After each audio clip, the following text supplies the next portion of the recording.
ಯಾವುದೇ ಕಾರಣಕ್ಕೂ ದೇವೇಗೌಡರ ಕುಟುಂಬ ಮತ್ತು ಪಕ್ಷವನ್ನು ಒಡೆಯುವುದಕ್ಕೆ ಆಗುವುದಿಲ್ಲ. ಎಚ್.ಡಿ. ರೇವಣ್ಣನವರ ವಿಚಾರವಾಗಿ ರಾಜ್ಯ ಸರ್ಕಾರದ ನಡೆ ಸರಿಯಿಲ್ಲ. ಪೆಂಡ್ರೈವ್ ಪ್ರಕರಣವನ್ನು ಸಿಬಿಐಗೆ ವಹಿಸುವಂತೆ ಕ್ಷೇತ್ರದ ಶಾಸಕ ಎಚ್.ಪಿ. ಸ್ವರೂಪ್ ಪ್ರಕಾಶ್ ಆಗ್ರಹಿಸಿದ್ದಾರೆ.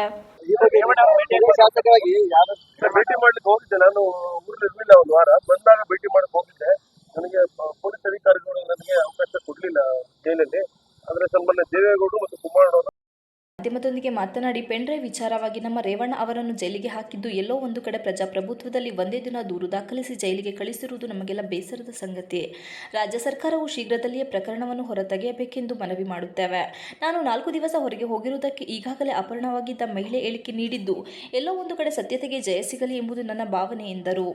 ಪೆಂಡ್ರೈವ್ ಹಂಚಿಕೆ ಮಾಡಿರುವವರಿಗೂ ಶಿಕ್ಷೆ ಆಗಬೇಕು, ಏಕೆಂದರೆ ಮಹಿಳೆಯರ ಮತ್ತು ಆಸನದ ಗೌರವ ಕಳೆಯುವ ಕೆಲಸ ಮಾಡಿದ್ದು ಪೊಲೀಸ್ ಮತ್ತು ಎಸ್ಐಟಿ ತಂಡವು ಈಗಾಗಲೇ ಇಬ್ಬರನ್ನು ಬಂಧಿಸಿದೆ. ಈ ಬಗ್ಗೆ ದೊಡ್ಡ ಕೈಗಳಿರುವ ಬಗ್ಗೆ ಕೇಳಿದ್ದು ಪೆನ್ಡ್ರೈವ್ ಯಾರು ಹಂಚಿಕೆ ಮಾಡಿದ್ದಾರೆ ಅವರಿಗೆ ಶಿಕ್ಷೆ ಆಗಬೇಕು ಎಂಬುದು ನನ್ನ ಒತ್ತಾಯ.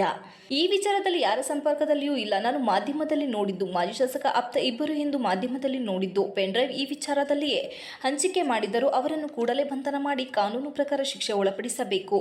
ವಕೀಲರಾದ ದೇವರಾಜೇಗೌಡರು ವೈಯಕ್ತಿಕವಾಗಿ ಪರಿಚಯವಿಲ್ಲ. ಮಾಧ್ಯಮದಲ್ಲಿ ನನ್ನ ಬಗ್ಗೆ ಕೀಳುಮಟ್ಟದ ಹೇಳಿಕೆ ಕೊಟ್ಟರೂ ಕೂಡ ನಾನು ಪ್ರತಿಕ್ರಿಯೆ ಕೊಡಲು ಹೋಗಲಿಲ್ಲ. ಸತ್ಯತೆಯಲ್ಲಿ ಯಾರು ಇದ್ದಾರೆ ನನಗೆ ಗೊತ್ತಿಲ್ಲ. ಈ ವಿಚಾರದಲ್ಲಿ ಡಿ.ಕೆ. ಶಿವಕುಮಾರ್ ಇರಬಹುದು, ಮತ್ತೆ ಇತರರು ಯಾರೇ ಇರಬಹುದು ತಿಳಿದಿಲ್ಲ. ಇನ್ನು ಅರೆಸ್ಟ್ ಆದವರು ಎಸ್ಐಟಿ ಅಧಿಕಾರಿಗಳಿಗೆ ಏನು ಹೇಳಿಕೆ ಕೊಟ್ಟಿದ್ದಾರೆ ಗೊತ್ತಿರುವುದಿಲ್ಲ ಎಂದರು. ಪೆನ್ಡ್ರೈವ್ ವಿಚಾರದಲ್ಲಿ ಚಿಕ್ಕ ಪುಟ್ಟ ವ್ಯಕ್ತಿಗಳು ಮಾಡಲು ಸಾಧ್ಯವಿಲ್ಲ. ದೊಡ್ಡ ಪ್ರಭಾವಿಗಳು ಇದ್ದು ಇಂತಹ ಕೆಲಸ ಆಗಬಾರದು. ಈ ಸಂಬಂಧ 5 ಜನರಿಗೆ ವಾರೆಂಟ್ ಬೇಲ್ ರಿಜೆಕ್ಟ್ ಆಗಿದ್ದು ಶೀಘ್ರದಲ್ಲಿ ಬಂಧನ ಮಾಡಬೇಕೆಂದು ಮನವಿ ಮಾಡಲಾಗಿದೆ. ನಾನು 1 ವಾರಗಳ ಕಾಲ ಊರಲ್ಲಿ ಇರಲಿಲ್ಲ. ವಾಪಸ್ ಬಂದ ಮೇಲೆ ಎಚ್.ಡಿ. ರೇವಣ್ಣರವರನ್ನು ಭೇಟಿ ಮಾಡಲು ಹೋಗಿದ್ದು ಜೈಲಿಗೆ ಪೊಲೀಸ್ ಅಧಿಕಾರಿಗಳು ಅವಕಾಶ ಕೊಡಲಿಲ್ಲ. ಸನ್ಮಾನ್ಯ ದೇವೇಗೌಡರು ಮತ್ತು ಕುಮಾರಸ್ವಾಮಿ ಅವರನ್ನು ಭೇಟಿ ಮಾಡಿ ಬರಲಾಗಿದೆ. ಇನ್ನು ಬಿಜೆಪಿ ನವೀನ್ ಗೌಡ ಮತ್ತು ಚೇತನ್ ಗೌಡ ನನಗೆ ಯಾರು ಪರಿಚಯವಿಲ್ಲ.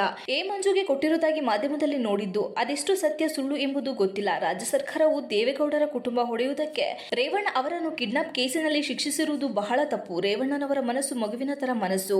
ಯಾವ ಕಾರಣಕ್ಕೂ ಇಂತಹ ಕೆಲಸಗಳು ಆಗಬಾರದು. ಪ್ರಜ್ವಲ್ ಪ್ರಕರಣದಲ್ಲಿ ಏನು ತನಿಖೆ ನಡೆಯುತ್ತಿದೆ ಅದು ನಡೆಯಲಿ. ತನಿಖೆ ನಂತರ ಸತ್ಯತೆ ಹೊರಗೆ ಬರಲಿದೆ.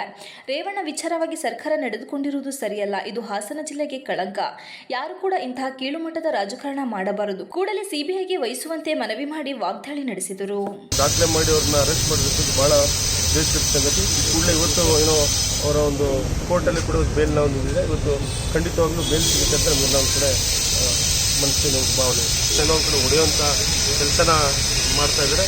ಯಾವುದೇ ಕಾರಣಕ್ಕೂ ಕೂಡ ದೇವೇಗೌಡರ ಕುಟುಂಬ ಮತ್ತು ನಮ್ಮ ಪಕ್ಷವನ್ನು ಯಾವುದೇ ಕಾರಣಕ್ಕೂ ಹೊಡೆಯಲಿಕ್ಕೆ ಸಾಧ್ಯ ಇಲ್ಲ.